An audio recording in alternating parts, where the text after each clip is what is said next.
ಇನ್ನು ಇದೇ ಇಡೀ ದಾಳಿಯ ವಿಚಾರಕ್ಕೆ ಸಂಬಂಧಪಟ್ಟಂತೆ ರಾಮುಲು ಅವರು ಮಾತಾಡ್ತಿದ್ದಾರೆ. ನಾಯಕರು ಇವತ್ತು ಇಡೀ ದಾಳಿಯ ಇವತ್ತು ಏನ್ ನಡೀತಾ ಇದ್ದು ಆ ಇಡೀ ದಾಳಿಯ ನಂತರ ಇನ್ನ ಬಹಳಷ್ಟು ನಾಯಕರು ಇವತ್ತು ಅವ್ರ ಮಕೋಡವನ್ನು ಕಳಿಸಿ ಬಿಡಬೇಕಾಗಿದೆಯಾ.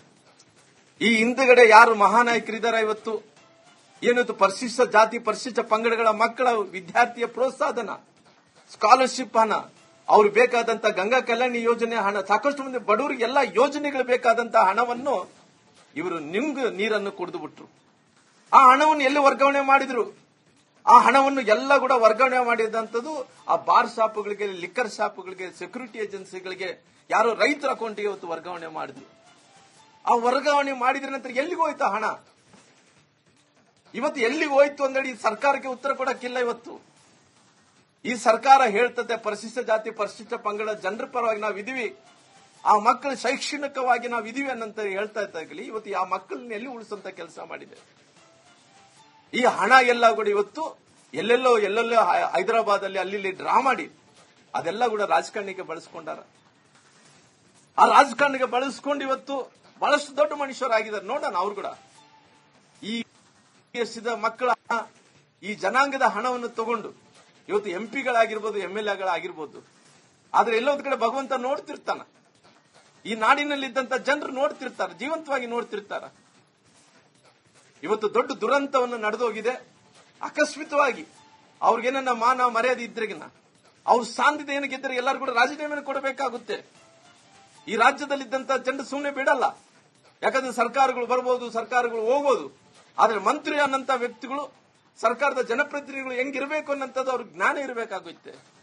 ಸರ್ಕಾರದ ಹಣನ್ನೇ ನುಂಗಾಕ್ತಾರಂದ್ರೆ ಇನ್ನ ಇವ್ನು ರಾಜಕಾರಣಿಗಳ ಅನ್ನಕ್ಕೆ ಏನ್ ಯೋಗ್ಯತೆ ಇದೆ ಇವರಿಗೆ? ಸರ್ಕಾರ ಅನ್ನಕ್ಕೆ ಏನ್ ಯೋಗ್ಯತೆ ಇದೆ? ಇವತ್ತು ಮೊನ್ನೆ ಮುಖ್ಯಮಂತ್ರಿಗಳು ಬಂದಂತ ಟೈಮಲ್ಲಿ ಹೇಳ್ತಿದ್ರು ಮತ್ತೆ ಪುನಃ ನಾಗೇಂದ್ರವರ್ಗೆ ಮಂತ್ರಿ ಕೊಡ್ತೀವಿ. ಕೊಡ್ರಿ, ನಾವೇನು ಬ್ಯಾಡ ಅನ್ನೋಕ್ ಹೋಗಲ್ಲ. ಫಸ್ಟ್ ನಿಗಮದ ಹಣ ಕಟ್ಟಿರಲ್ಲ, ಆ ಬಡವರ ಹಣ ಇವತ್ತು 187 ಕೋಟಿ. ನೀವೇನು ಭ್ರಷ್ಟಾಚಾರ 106 ಕೋಟಿ ಬ್ರಹ್ಮಾಂಡ ಭ್ರಷ್ಟಾಚಾರ ಮಾಡಿದ್ರು, ಅಷ್ಟು ಇಷ್ಟ ಕಟ್ಟಿದ್ರಿ. ಇನ್ನ ಸಾಕಷ್ಟು 90 ಕೋಟಿನ ಬಾಕಿ ಇದೆ. ಇವತ್ತು ಮಕ್ಕಳಿಗೆ ಇವತ್ತು ಅದು ತೊಂದರೆದಲ್ಲಿರೋ ಕಾರಣ ಇವತ್ತು ಮಕ್ಕಳಿಗೆ ಊಟ ಸಿಗ್ತಾ ಇಲ್ಲ, SC ಊಟ ಸಿಗ್ತಾ ಇಲ್ಲ, ಸ್ಕಾಲರ್ಶಿಪ್ ಸಿಗ್ತಾ ಇಲ್ಲ, ಪ್ರೋತ್ಸಾಹನೆ ಸಿಗ್ತಾ ಇಲ್ಲ. ಇದಕ್ಕೆ ಯಾರು ಜವಾಬ್ದಾರಿ? ನೀವು ಯಾರು ಹೇಳೋರಿಲ್ಲ ಕೇಳೋರಿಲ್ಲ ಅಂತೇಳಿ ನಿಮ್ಗೆ ಏನೋ ಒಂದ್ ಕಡೆ ಅಧಿಕಾರ ಇದರಿಂದ ನಡ್ಸ್ಕೊಂಡೋದ್ರಿಂದ ಜನರು ಮುಂದಿನ ದಿನಗಳಿಗೆ ತಕ್ಕ ಪಾಠವನ್ನು ಕಲಿಸುವಂತ ಕೆಲಸ ನಿಮಗೆ ಮಾಡ್ತಾರನ್ನಂತ. ಇನ್ನು ಇದೇ ಇಡೀ ದಾಳಿಯ ವಿಚಾರಕ್ಕೆ ಸಂಬಂಧಪಟ್ಟಂತೆ ರಾಮುಲು ಅವರು ಮಾತಾಡ್ತಿದ್ದಾರೆ. ನಾಯಕರು ಇವತ್ತು ಇಡೀ ದಾಳಿಯ ಇವತ್ತು ಏನ್ ನಡೀತಾ ಇದ್ದು ಆ ಇಡೀ ದಾಳಿಯ ನಂತರ ಇನ್ನ ಬಹಳಷ್ಟು ನಾಯಕರು ಇವತ್ತು ಅವ್ರ ಮಕೋಡವನ್ನು ಕಳಿಸಿ ಬಿಡಬೇಕಾಗಿದೆಯಾ. ಈ ಹಿಂದುಗಡೆ ಯಾರು ಮಹಾನಾಯಕರಿದ್ದಾರೆ ಇವತ್ತು ಏನಿತ್ತು ಪರಿಶಿಷ್ಟ ಜಾತಿ ಪರಿಶಿಷ್ಟ ಪಂಗಡಗಳ ಮಕ್ಕಳ ವಿದ್ಯಾರ್ಥಿಯ ಪ್ರೋತ್ಸಾಹನ ಸ್ಕಾಲರ್ಶಿಪ್ ಹಣ ಅವ್ರು ಬೇಕಾದಂತ ಗಂಗಾ ಕಲ್ಯಾಣಿ ಯೋಜನೆ ಹಣ ಸಾಕಷ್ಟು ಮಂದಿ ಬಡವರಿಗೆ ಎಲ್ಲ ಯೋಜನೆಗಳು ಬೇಕಾದಂತ ಹಣವನ್ನು ಇವರು ನೀರನ್ನು ಕುಡಿದು ಬಿಟ್ರು. ಆ ಹಣವನ್ನು ಎಲ್ಲಿ ವರ್ಗಾವಣೆ ಮಾಡಿದ್ರು? ಆ ಹಣವನ್ನು ಎಲ್ಲ ಕೂಡ ವರ್ಗಾವಣೆ ಮಾಡಿದಂಥದ್ದು ಆ ಬಾರ್ ಶಾಪ್ಗಳಿಗೆ, ಲಿಕ್ಕರ್ ಶಾಪ್ಗಳಿಗೆ, ಸೆಕ್ಯೂರಿಟಿ ಏಜೆನ್ಸಿಗಳಿಗೆ, ಯಾರೋ ರೈತರ ಅಕೌಂಟ್ಗೆ ಇವತ್ತು ವರ್ಗಾವಣೆ ಮಾಡಿದ್ರು. ಆ ವರ್ಗಾವಣೆ ಮಾಡಿದ ನಂತರ ಎಲ್ಲಿಗೆ ಹೋಯ್ತು ಹಣ?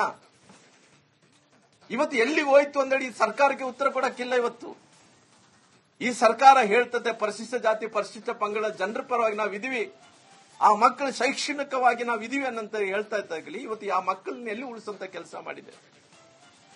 ಈ ಹಣ ಎಲ್ಲ ಕೂಡ ಇವತ್ತು ಎಲ್ಲೆಲ್ಲೋ ಹೈದರಾಬಾದ್ ಅಲ್ಲಿ ಅಲ್ಲಿ ಡ್ರಾ ಮಾಡಿ ಅದೆಲ್ಲ ಕೂಡ ರಾಜಕಾರಣಿಗೆ ಬಳಸ್ಕೊಂಡಾರ. ಆ ರಾಜಕಾರಣಿಗೆ ಬಳಸ್ಕೊಂಡು ಇವತ್ತು ಬಹಳಷ್ಟು ದೊಡ್ಡ ಮನುಷ್ಯರಾಗಿದ್ದಾರೆ. ನೋಡೋಣ ಅವ್ರು ಕೂಡ ಈ ಮಕ್ಕಳ ಈ ಜನಾಂಗದ ಹಣವನ್ನು ತಗೊಂಡು ಇವತ್ತು ಎಂಪಿಗಳಾಗಿರ್ಬೋದು, MLAಗಳಾಗಿರ್ಬೋದು. ಆದ್ರೆ ಎಲ್ಲೊಂದ್ ಕಡೆ ಭಗವಂತ ನೋಡ್ತಿರ್ತಾನ, ಈ ನಾಡಿನಲ್ಲಿದ್ದಂತ ಜನರು ನೋಡ್ತಿರ್ತಾರೆ, ಜೀವಂತವಾಗಿ ನೋಡ್ತಿರ್ತಾರ. ಇವತ್ತು ದೊಡ್ಡ ದುರಂತವನ್ನು ನಡೆದೋಗಿದೆ. ಅಕಸ್ಮಿತವಾಗಿ ಅವ್ರಿಗೇನ ಮಾನ ಮರ್ಯಾದೆ ಇದ್ರಿಗಿನ ಅವ್ರ ಸಾಂದ್ಯತೆ ಏನಕ್ಕಿದ್ರೆ ಎಲ್ಲರೂ ಕೂಡ ರಾಜೀನಾಮೆ ಕೊಡಬೇಕಾಗುತ್ತೆ. ಈ ರಾಜ್ಯದಲ್ಲಿದ್ದಂತ ಜನರು ಸುಮ್ಮನೆ ಬಿಡಲ್ಲ.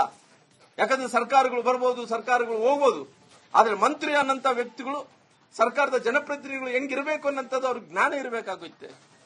ಸರ್ಕಾರದ ಹಣನ್ನೇ ನುಂಗಾಕ್ತಾರಂದ್ರೆ ಇನ್ನ ಇವ್ನು ರಾಜಕಾರಣಿಗಳ ಅನ್ನಕ್ಕೆ ಏನ್ ಯೋಗ್ಯತೆ ಇದೆ ಇವರಿಗೆ? ಸರ್ಕಾರ ಅನ್ನಕ್ಕೆ ಏನ್ ಯೋಗ್ಯತೆ ಇದೆ? ಇವತ್ತು ಮೊನ್ನೆ ಮುಖ್ಯಮಂತ್ರಿಗಳು ಬಂದಂತ ಟೈಮಲ್ಲಿ ಹೇಳ್ತಿದ್ರು ಮತ್ತೆ ಪುನಃ ನಾಗೇಂದ್ರವರ್ಗೆ ಮಂತ್ರಿ ಕೊಡ್ತೀವಿ. ಕೊಡ್ರಿ, ನಾವೇನು ಬ್ಯಾಡ ಅನ್ನೋಕ್ ಹೋಗಲ್ಲ. ಫಸ್ಟ್ ನಿಗಮದ ಹಣ ಕಟ್ಟಿರಲ್ಲ, ಆ ಬಡವರ ಹಣ ಇವತ್ತು 187 ಕೋಟಿ, ನೀವೇನು ಭ್ರಷ್ಟಾಚಾರ 106 ಕೋಟಿ ಬ್ರಹ್ಮಾಂಡ ಭ್ರಷ್ಟಾಚಾರ ಮಾಡಿದ್ರು, ಅಷ್ಟು ಇಷ್ಟು ಕಟ್ಟಿದ್ರಿ. ಇನ್ನ ಸಾಕಷ್ಟು 90 ಕೋಟಿನ ಬಾಕಿ ಇದೆ. ಇವತ್ತು ಮಕ್ಕಳಿಗೆ ಇವತ್ತು ಅದು ತೊಂದರೆದಲ್ಲಿರೋ ಕಾರಣ ಇವತ್ತು ಮಕ್ಕಳಿಗೆ ಊಟ ಸಿಗ್ತಾ ಇಲ್ಲ, SC ಊಟ ಸಿಗ್ತಾ ಇಲ್ಲ, ಸ್ಕಾಲರ್ಶಿಪ್ ಸಿಗ್ತಾ ಇಲ್ಲ, ಪ್ರೋತ್ಸಾಹನೆ ಸಿಗ್ತಾ ಇಲ್ಲ. ಇದಕ್ಕೆ ಯಾರು ಜವಾಬ್ದಾರಿ? ನೀವು ಯಾರು ಹೇಳೋರಿಲ್ಲ ಕೇಳೋರಿಲ್ಲ ಅಂತೇಳಿ ನಿಮ್ಗೆ ಏನೋ ಒಂದ್ ಕಡೆ ಅಧಿಕಾರ ಇದರಿಂದ ನಡ್ಸ್ಕೊಂಡೋದ್ರಿಂದ ಜನರು ಮುಂದಿನ ದಿನಗಳಲ್ಲಿ ತಕ್ಕ ಪಾಠವನ್ನು ಕಲಿಸುವಂತ ಕೆಲಸ ನಿಮಗೆ ಮಾಡ್ತಾರನ್ನಂತ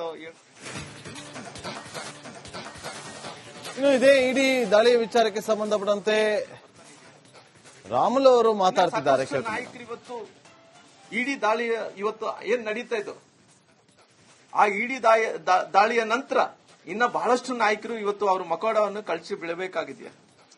ಈ ಹಿಂದುಗಡೆ ಯಾರು ಮಹಾನಾಯಕರಿದ್ದಾರೆ ಇವತ್ತು ಏನದು ಪರಿಶಿಷ್ಟ ಜಾತಿ ಪರಿಶಿಷ್ಟ ಪಂಗಡಗಳ ಮಕ್ಕಳ ವಿದ್ಯಾರ್ಥಿಯ ಪ್ರೋತ್ಸಾಹನ, ಸ್ಕಾಲರ್ಶಿಪ್ ಹಣ, ಅವ್ರಿಗೆ ಬೇಕಾದಂತ ಗಂಗಾ ಕಲ್ಯಾಣಿ ಯೋಜನೆ ಹಣ, ಸಾಕಷ್ಟು ಮಂದಿ ಬಡವರಿಗೆ ಎಲ್ಲ ಯೋಜನೆಗಳು ಬೇಕಾದಂತ ಹಣವನ್ನು ಇವರು ನೀರನ್ನು ಕುಡಿದು ಬಿಟ್ರು. ಆ ಹಣವನ್ನು ಎಲ್ಲಿ ವರ್ಗಾವಣೆ ಮಾಡಿದ್ರು? ಆ ಹಣವನ್ನು ಎಲ್ಲ ಕೂಡ ವರ್ಗಾವಣೆ ಮಾಡಿದಂಥದ್ದು ಆ ಬಾರ್ ಶಾಪ್ಗಳಿಗೆ, ಲಿಕ್ಕರ್ ಶಾಪ್ಗಳಿಗೆ, ಸೆಕ್ಯೂರಿಟಿ ಏಜೆನ್ಸಿಗಳಿಗೆ, ಯಾರೋ ರೈತರ ಅಕೌಂಟ್ಗೆ ಇವತ್ತು ವರ್ಗಾವಣೆ ಮಾಡಿದ್ರು. ಆ ವರ್ಗಾವಣೆ ಮಾಡಿದ್ರ ನಂತರ ಎಲ್ಲಿಗೆ ಹೋಯ್ತು ಹಣ? ಇವತ್ತು ಎಲ್ಲಿಗೆ ಹೋಯ್ತು ಅಂದೇಳಿ ಸರ್ಕಾರಕ್ಕೆ ಉತ್ತರ ಕೊಡಕ್ಕಿಲ್ಲ. ಇವತ್ತು ಈ ಸರ್ಕಾರ ಹೇಳ್ತದೆ ಪರಿಶಿಷ್ಟ ಜಾತಿ ಪರಿಶಿಷ್ಟ ಪಂಗಡ ಜನರ ಪರವಾಗಿ ನಾವಿದೀವಿ, ಆ ಮಕ್ಕಳು ಶೈಕ್ಷಣಿಕವಾಗಿ ನಾವಿದೀವಿ ಅನ್ನಂತ ಹೇಳ್ತಾ ಇದ್ದಾಗಲಿ ಇವತ್ತು ಆ ಮಕ್ಕಳನ್ನ ಎಲ್ಲಿ ಉಳಿಸುವಂತ ಕೆಲಸ ಮಾಡಿದೆ? ಈ ಹಣ ಎಲ್ಲ ಕೂಡ ಇವತ್ತು ಎಲ್ಲೆಲ್ಲೋ ಹೈದರಾಬಾದ್ ಅಲ್ಲಿ ಅಲ್ಲಿ ಡ್ರಾ ಮಾಡಿ ಅದೆಲ್ಲ ಕೂಡ ರಾಜಕಾರಣಕ್ಕೆ ಬಳಸ್ಕೊಂಡಾರ. ಆ ರಾಜಕಾರಣಕ್ಕೆ ಬಳಸ್ಕೊಂಡು ಇವತ್ತು ಬಹಳಷ್ಟು ದೊಡ್ಡ ಮನುಷ್ಯರಾಗಿದ್ದಾರೆ. ನೋಡೋಣ ಅವ್ರು ಕೂಡ ಈ ಮಕ್ಕಳ ಈ ಜನಾಂಗದ ಹಣವನ್ನು ತಗೊಂಡು ಇವತ್ತು ಎಂಪಿಗಳಾಗಿರ್ಬೋದು, MLAಗಳಾಗಿರ್ಬೋದು. ಆದ್ರೆ ಎಲ್ಲೊಂದ್ ಕಡೆ ಭಗವಂತ ನೋಡ್ತಿರ್ತಾನ, ಈ ನಾಡಿನಲ್ಲಿದ್ದಂತ ಜನರು ನೋಡ್ತಿರ್ತಾರ, ಜೀವಂತವಾಗಿ ನೋಡ್ತಿರ್ತಾರ. ಇವತ್ತು ದೊಡ್ಡ ದುರಂತವನ್ನು ನಡೆದೋಗಿದೆ. ಆಕಸ್ಮಿಕವಾಗಿ ಅವ್ರಿಗೇನ ಮಾನ ಮರ್ಯಾದೆ ಇದ್ರೆಗಿನ ಅವ್ರ ಸ್ಥಾನದಿಂದ ಏನಕ್ಕಿದ್ರೆ ಎಲ್ಲರೂ ಕೂಡ ರಾಜೀನಾಮೆ ಕೊಡಬೇಕಾಗುತ್ತೆ. ಈ ರಾಜ್ಯದಲ್ಲಿದ್ದಂತ ಜನರು ಸುಮ್ಮನೆ ಬಿಡಲ್ಲ. ಯಾಕಂದ್ರೆ ಸರ್ಕಾರಗಳು ಬರ್ಬೋದು, ಸರ್ಕಾರಗಳು ಹೋಗ್ಬೋದು, ಆದ್ರೆ ಮಂತ್ರಿ ಅನ್ನಂತ ವ್ಯಕ್ತಿಗಳು, ಸರ್ಕಾರದ ಜನಪ್ರತಿನಿಧಿಗಳು ಹೆಂಗಿರ್ಬೇಕು ಅನ್ನಂಥದ್ದು ಅವ್ರಿಗೆ ಜ್ಞಾನ ಇರಬೇಕಾಗುತ್ತೆ. ಸರ್ಕಾರದ ಹಣನ್ನೇ ನುಂಗಾಕ್ತಾರಂದ್ರೆ ಇನ್ನ ಇವ್ನ ರಾಜಕಾರಣಿಗಳ ಅನ್ನಕ್ಕೆ ಏನ್ ಯೋಗ್ಯತೆ ಇದೆ? ಇವರಿಗೆ ಸರ್ಕಾರ ಅನ್ನಕ್ಕೆ ಏನ್ ಯೋಗ್ಯತೆ ಇದೆ? ಇವತ್ತು ಮೊನ್ನೆ ಮುಖ್ಯಮಂತ್ರಿಗಳು ಬಂದಂತ ಟೈಮಲ್ಲಿ ಹೇಳ್ತಿದ್ರು ಮತ್ತೆ ಪುನಃ ನಾಗೇಂದ್ರವರ್ಗ ಮಂತ್ರಿ ಕೊಡ್ತೀವಿ. ಕೊಡ್ರಿ, ನಾವೇನು ಬ್ಯಾಡ್ ಅನ್ನಕ್ ಹೋಗಲ್ಲ. ಫಸ್ಟ್ ನಿಗಮದ ಹಣ ಕಟ್ಟಿರಲ್ಲ, ಆ ಬಡವರ ಹಣ ಇವತ್ತು 187 ಕೋಟಿ, ನೀವೇನು ಭ್ರಷ್ಟಾಚಾರ 106 ಕೋಟಿ ಬ್ರಹ್ಮಾಂಡ ಭ್ರಷ್ಟಾಚಾರ ಮಾಡಿದ್ರು, ಅಷ್ಟು ಇಷ್ಟು ಕಟ್ಟಿದ್ರಿ. ಇನ್ನ ಸಾಕಷ್ಟು 90 ಕೋಟಿನ ಬಾಕಿ ಇದೆ. ಇವತ್ತು ಮಕ್ಕಳಿಗೆ ಇವತ್ತು ಅದು ತೊಂದರೆದಲ್ಲಿರೋ ಕಾರಣ ಇವತ್ತು ಮಕ್ಕಳಿಗೆ ಊಟ ಸಿಗ್ತಾ ಇಲ್ಲ, SC ಊಟ ಸಿಗ್ತಾ ಇಲ್ಲ, ಸ್ಕಾಲರ್ಶಿಪ್ ಸಿಗ್ತಾ ಇಲ್ಲ, ಪ್ರೋತ್ಸಾಹನೆ ಸಿಗ್ತಾ ಇಲ್ಲ. ಇದಕ್ಕೆ ಯಾರು ಜವಾಬ್ದಾರಿ? ನೀವು ಯಾರು ಹೇಳೋರಿಲ್ಲ ಕೇಳೋರಿಲ್ಲ ಅಂತೇಳಿ ನಿಮ್ಗೆ ಏನೋ ಒಂದ್ ಕಡೆ ಅಧಿಕಾರ ಇದರಿಂದ ನಡ್ಸ್ಕೊಂಡೋದ್ರಿಂದ ಜನರು ಮುಂದಿನ ದಿನಗಳಲ್ಲಿ ತಕ್ಕ ಪಾಠವನ್ನು ಕಲಿಸುವಂತ ಕೆಲಸ ನಿಮಗೆ ಮಾಡ್ತಾರನ್ನಂತ